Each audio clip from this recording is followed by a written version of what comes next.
का short and classes में आपका स्वागत है।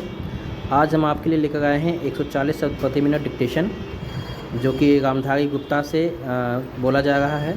और यह आपको एक एक्सरसाइज से लगातार डेली आपको मिल जाएगा 140 शब्द प्रति मिनट। 700 शब्द रहेंगी, 5 मिनट का डिक्टेशन रहेगा।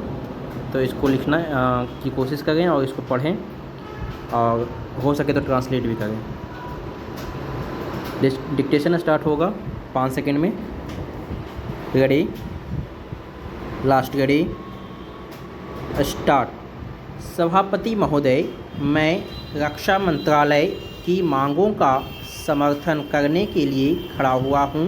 वर्तमान घटनाओं से पता चलता है कि संसार का हर देश अपनी सुरक्षा के बारे में चिंतित है और उसके लिए हर प्रयत्न कर रहा है। इस दृष्टि से अन्य देशों की तरह हमारे देश में भी रक्षा मंत्रालय का महत्व है। मुझे इस बात की खुशी है कि जहां अन्य मंत्रालयों की उनके पिछले साल के कामों के बारे में काफ़ी आलोचना हुई है, वहां इस मंत्रालय की कम आलोचना हुई है। इससे पता चलता है कि इस मंत्रालय ने पिछले साल अच्छा काम किया है।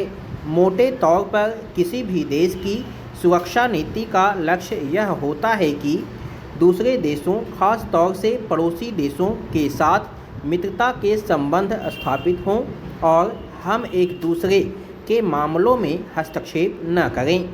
लेकिन उसके साथ यह भी ज़रूरी होता है कि हम अपने देश की सीमाओं और अखंडता की रक्षा करें।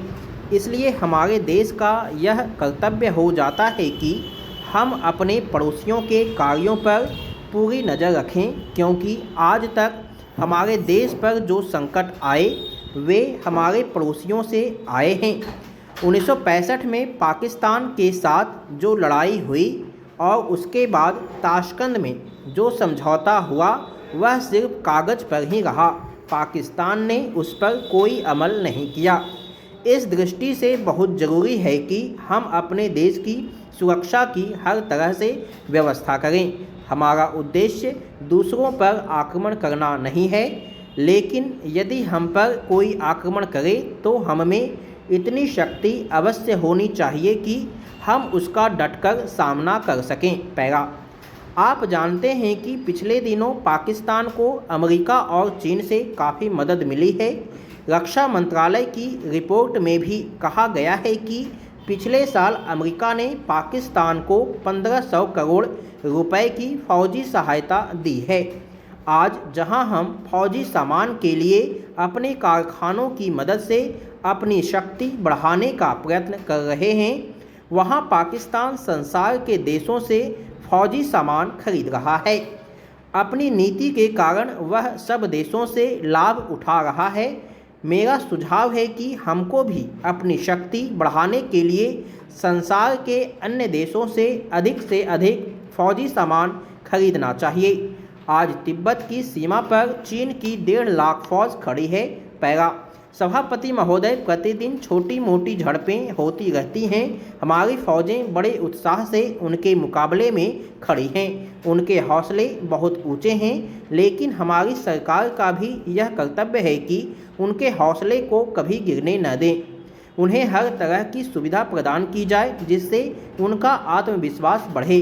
मैं मंत्री महोदय से अनुरोध करूंगा कि सरकार अपनी नीतियों के प्रचार का काम ठीक प्रकार से अपनी फौजों से करे। उनको अच्छे अच्छे हथियार दे।